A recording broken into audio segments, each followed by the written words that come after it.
This time on Superstars, 5 versatile actors who consistently avoided being typecast.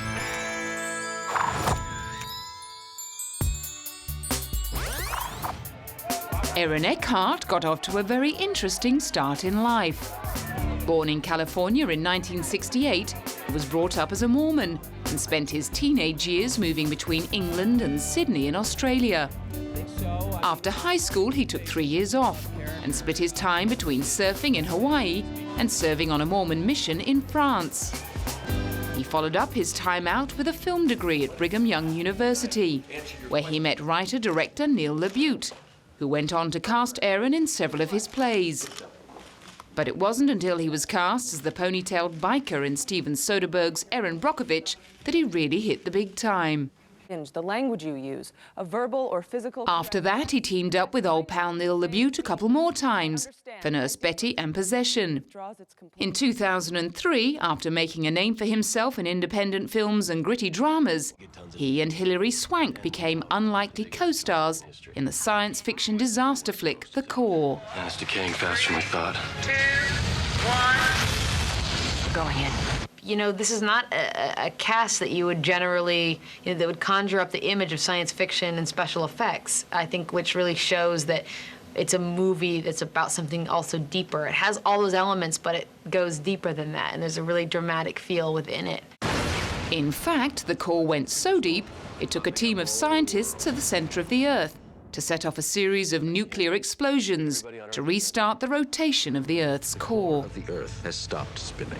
Erin plays Dr. Josh Keyes, a geophysicist who's called in to assess why 32 people with pacemakers in Boston dropped dead simultaneously. While the actor himself confessed he wasn't a fan of sci-fi fantasy, he could understand its appeal. Science fiction is the unknown, and people are fascinated by what they can achieve. Science fiction incorporates people's ability to dream. And people, they need to dream because that gives them hope, and hope and dreams are intertwined. And so if they feel like they can, their dreams can come true, then they gravitate towards, that arena, which is science fiction. It was back to reality for Ron Howard's Western The Missing opposite Cate Blanchett. He then took a couple of turns in action thrillers before hitting upon the role of Nick Naylor in the satire Thank You for Smoking, based on the novel of the same name by Christopher Buckley. The fiercely anti-PC film dissects the spinning wheel of PR and exposes evil habits of big business. I get paid to talk. By following the chief spokesman for a company called Big Tobacco, who makes his living defending the rights of smokers and cigarette makers in today's neo-puritanical culture. It was an opportunity Erin could not pass up. My character, I think, believes that he can sell anything, and those characters are fun to play because they have a lot of energy, enthusiasm. They usually have all the best lines. When the privately funded movie premiered at the Sundance Film Festival, Erin spoke about the importance of independent film. Independent film gives us all a voice. It gives subject matter that's on the periphery a life. The Gift of a Part earned Erin his first Golden Globe nomination for Best Actor. Then it was off to work with Brian De Palma on the film noir Black Dahlia, based on the real-life murder of Elizabeth Short. It was set in Hollywood in the 1940s. In the film, Erin and Josh Hartnett play detectives, caught up in a love triangle with Kay Lake, played by a smouldering Scarlett Johansson, who got to watch her two beaux fighting it out in the boxing ring. The hair and makeup team were happy, I can say that. Yeah. We had Erin and Josh, and then, of course, all the stunt guys, everybody was into it, and we're like, they're all sweaty, and they're running around. It was good. After learning how to box for Black Dahlia, he had to learn to cook to play a freewheeling sous chef in No Reservations opposite Catherine Zeta-Jones. I probably was a little bit above boiling water, but certainly don't know anything about food, really. And didn't know anything about chopping or sharpening, all the tools of the trade, But now I do. And for Christopher Nolan's Batman sequel, The Dark Knight, he learned to act with half a face to play good politician gone bad, Harvey Two-Face. A year ago, these cops and lawyers wouldn't dare. Playing the beloved character turned out to be something of a career highlight.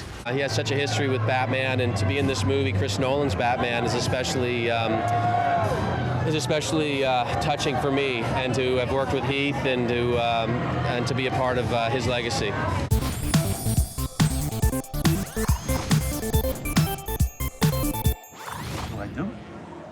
More than 30 years after founding a theatre company with legendary playwright and director David Mamet, William H. Macy was thrilled to be bringing one of his great friend's most iconic roles to the big screen in 2005's Edmund. In the adaptation of the stage play, William plays a successful businessman who leaves his wife and family after visiting a fortune teller.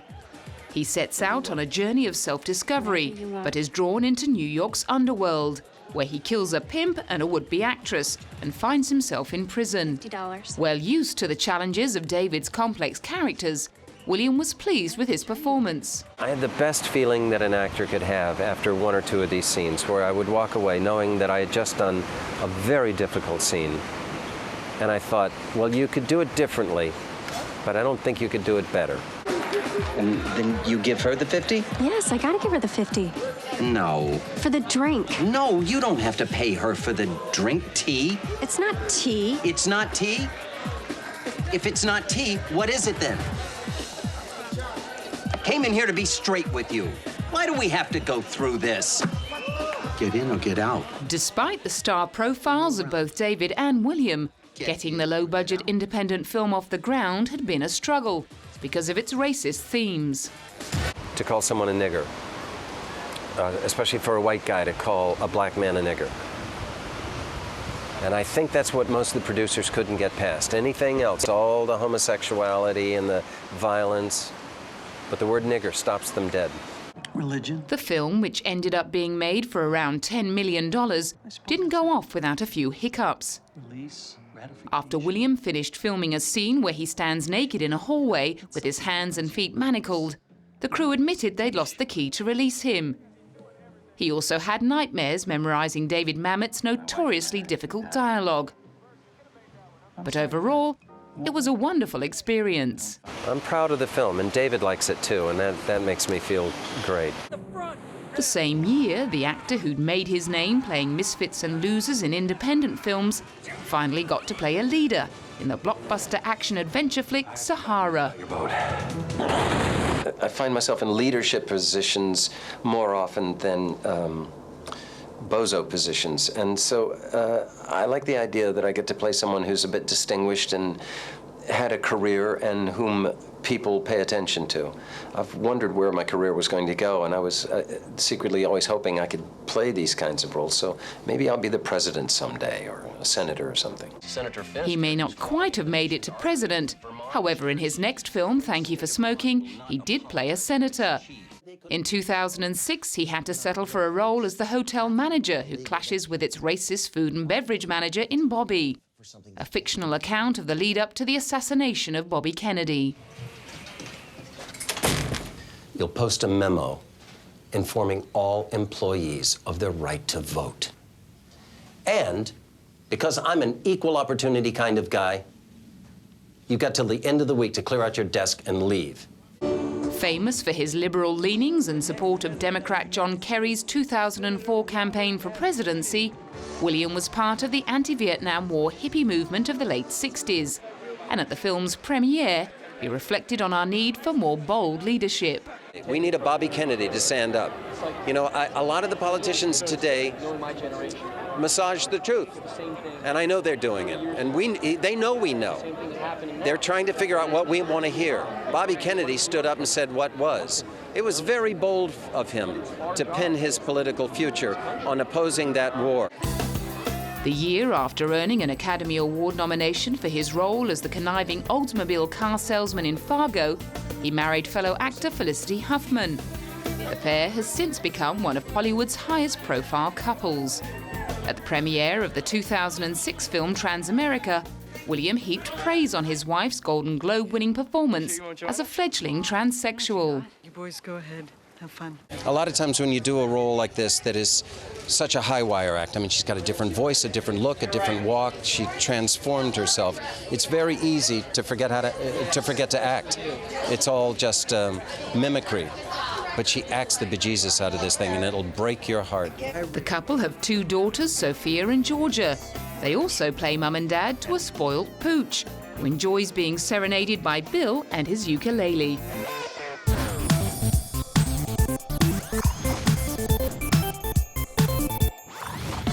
While many celebrities use their fame to alert the general public to their pet, social and humanitarian causes, one star in particular seems to be on a mission. What I am attempting to do is sort of reflect the light that gets shown on me to some place that I believe really needs it, and to use this celebrity, whatever, to draw attention to things that are really pressing beyond, you know, what Paris Hilton is doing or what's happening on American Idol. I think people need to be brought into the fold and become aware of what's pressing right now, and that happens to be Darfur. Since starring as a manager who protects 1,200 Tutsis from genocide in the 2004 film Hotel Rwanda, Don has been an impassioned campaigner against the violence in Sudan's Darfur region. All the whites are leaving, even the UN soldiers. All the superpowers, everything you believe in, Paul, they're not gonna stop the slaughter. And I was invited to attend, along with this congressional delegation, and go to the region and see the events on the ground for myself.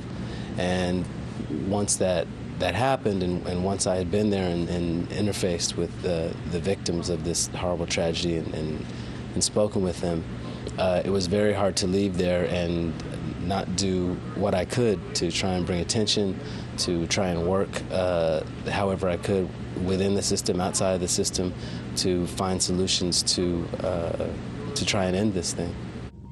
So far, his commitment to ending the slaughter has included co-authoring a book called Not on Our Watch, The Mission to End Genocide in Darfur and Beyond.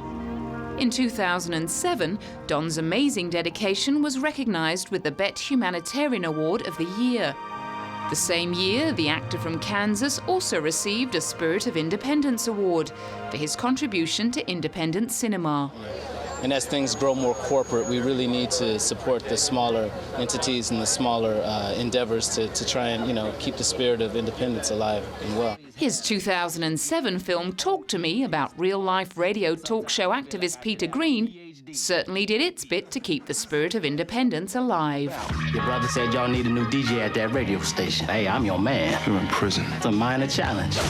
May I help you? However, as well as throwing himself into his humanitarian work and flying the flag for independent film, Don has proved that he's not averse to temporarily selling his soul by appearing in the odd blockbuster.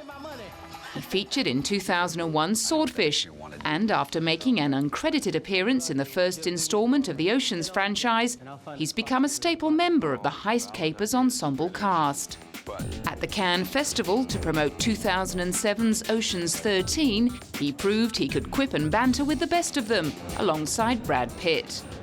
We're trying to tarnish our reputations as much as we can. Right, we're trying to bring this festival down That's right. to the lowest common denominator. We do what we can. Ocean's 13 was just one of 3 Don Cheadle films that were released back-to-back in 2007. As well as Talk to Me, there was Reign Over Me, in which he plays a successful dentist who runs into an old college roommate, Adam Sandler, who lost his family in the World Trade Center attacks of 2001. Charlie, don't do that. Don't ask my wife permission for me to go out. I'm standing right here in front of you. I'm not 7 years old. You're right. Can you go out?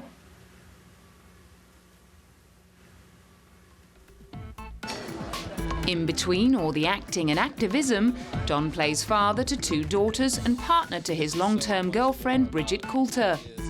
In 2004, he also found the time to produce as well as star in the Academy Award-winning Crash. His performance in the film earned him the admiration of the film's writer-director, Paul Haggis. He's an actor's actor, and he's actors that other actors just kill to work with. And how many of those do we have in this town? You know, people that just would say, oh, if Don's in the film, I want to be there too. Or can I do a scene with Don? You don't hear that a lot. You know, it is, oh, the project's good or whatever.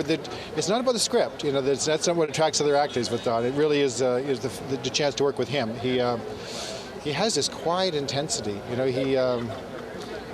it's hard to explain, but just to hear him listen is a marvelous thing.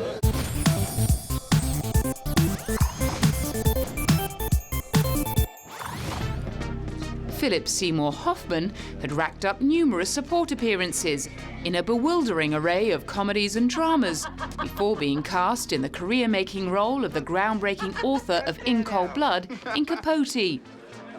After making his small-screen debut as a defendant in Law & Order in 2001, he went on to become an ensemble favourite of director Paul Thomas Anderson, who cast him in films like Magnolia, Boogie Nights and Punch Drunk Love. In the first 4 years of the new millennium, he was also kept busy with parts in Almost Famous, 25th Hour, Owning Mahoney, Cold Mountain, and the Ben Stiller vehicle Along Came Polly. By the time the opportunity came to take centre stage in Capote in 2005, he was ready to put in the hard yards to nail the writer and raconteur's trademark voice and effete manner. It's just, you know, months of practice. It was really just, you know, like 4 or 5 months where, you know, I was alone in a room for an hour or two every day. And Philip, who was also the film's executive producer, felt compelled to tell the story that raises questions about the ethics of journalism, among many other things. It deals with celebrity, it deals with ambition, it deals with what it takes to get something that you think will be great done, if it means manipulation, lying, cheat, whatever.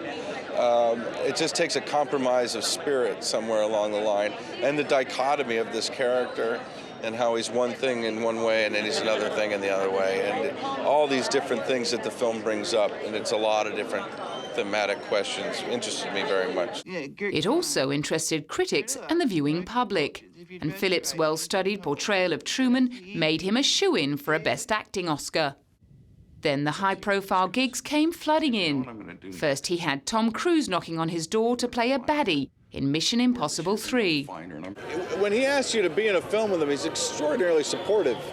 He doesn't really question, he doesn't ask you to do anything, he just trusts you. The Excursion won him a Saturn Award nomination for Best Supporting Actor. Then it was on to more meaty fare in 2007, with major roles in 3 movies.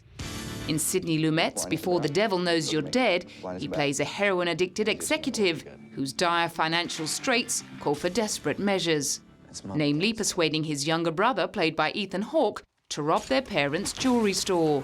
I can't believe this is you that's talking. Believe it. So it's safe. Nobody gets hurt. Everybody wins. It's perfect.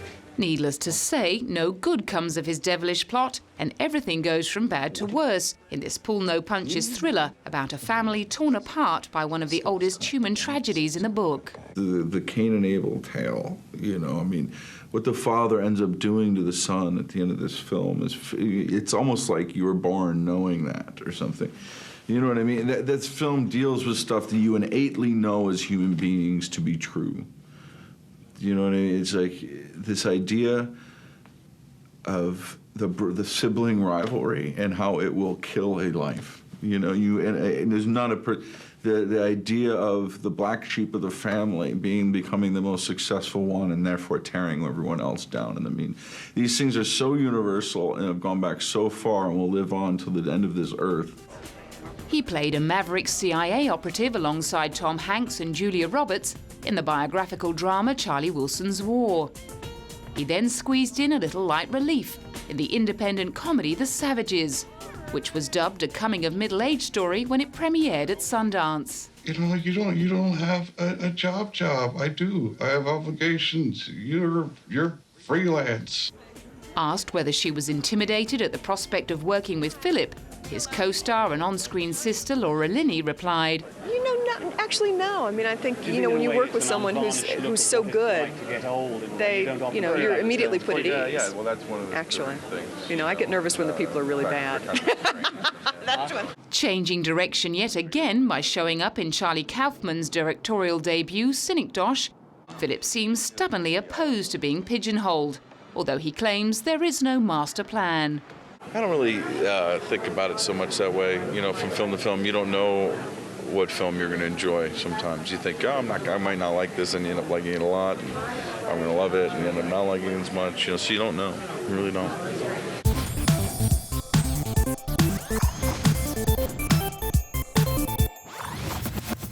Like PhilipSeymour Hoffman, Mark Ruffalo has barely been out of work since he made his film debut in the low-key crime comedy The Dentist in 1996. But unlike Philip, he has yet to see his name above the titles as a leading man. He was born in Kenosha, Wisconsin in 1967, and when his family moved to LA in his late teens, he took acting classes at the Stella Adler Conservatory and co-founded the Orpheus Theatre Company, for whom he wrote, directed and starred in a number of plays. After racking up the minor roles in This Is Our Youth and You Can Count on Me, he was cast opposite Meg Ryan in the Jane Campion thriller In the Cut. The film caused a stir thanks to its strong sex scenes and a dark performance by Meg Ryan that slammed the door on her America's sweetheart image. Remember anything, give me a call, all right? So he must have come up from behind you then. Was it his right arm? Mark's role as a hard-bitten homicide detective who strikes up an affair with a lonely New York woman called for some hot and heavy bedroom action with Meg. We actually choreographed those scenes before we got in to shoot them. And then we waited till the last day of shooting. And that kind of, you know, helped develop a relationship of trust and kind of respect, and which made it, you know, it made it easier to kind of just be the intimacy of those characters. After featuring in Eternal Sunshine of the Spotless Mind, We Don't Live Here Anymore, and Collateral opposite Tom Cruise, he found himself cast as the romantic lead in a series of comedies, starting with Switch flick 13 Going on 30.